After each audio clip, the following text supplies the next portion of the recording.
Peter.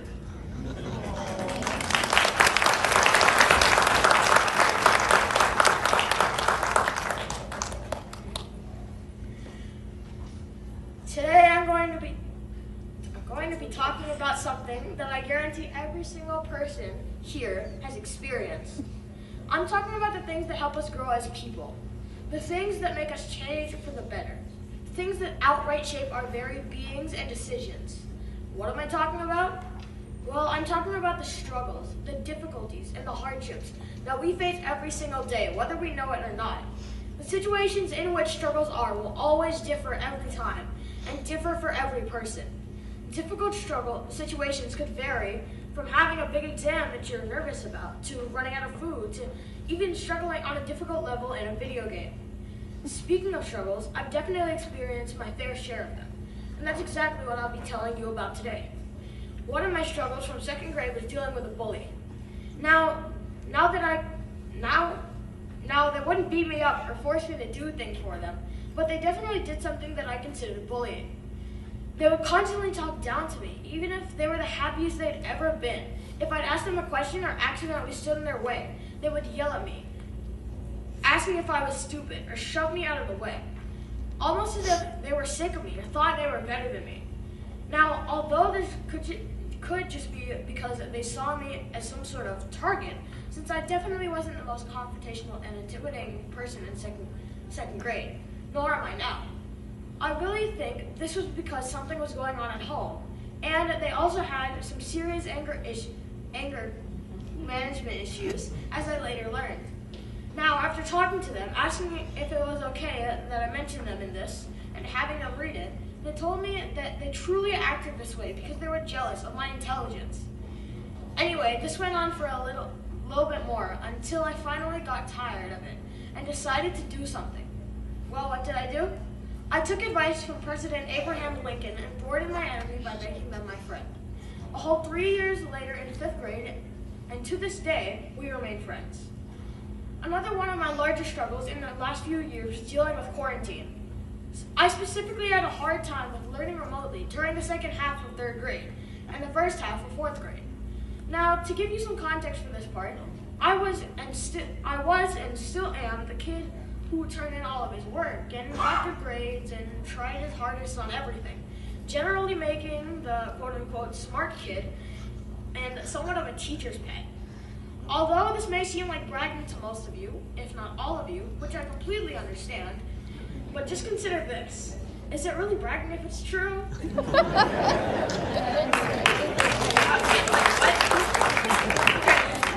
Now that we're done with context, let's get on with the story. Speaking of context, do you remember it all? Well, during the end of 3rd grade and the start of 4th grade year, that was all thrown right out the window. I didn't turn in or even do half of my work, making my grades go down by a serious margin. Trust me, this wasn't because I wasn't understanding the lessons, since I could tell you about the Revolutionary War right now, but for the sake of time, I won't. I personally think the reason I wasn't doing any work was because I was just outright lazy. I would end up starting a project or assignment, say I would do it later when I took a break, and just left it because I didn't feel any weight or pressure of having my grades go down since we were virtual. I felt it didn't really matter, but that was until Murphy's Law finally took effect, which is that anything that can go wrong eventually will. You guessed it, my parents found out about me missing a bunch of my assignments. Now, I remember this all ending when I came back from virtual in the 4th quarter of 4th grade, when I finally felt like my grades really mattered again. Today, this will be the final struggle I tell you all, and for 2 very good reasons. The first being that it's the most recent of the 3 I'm telling.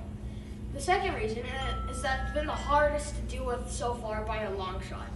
The struggle I'm going to tell you is about how I lost half of my friends in a single sentence.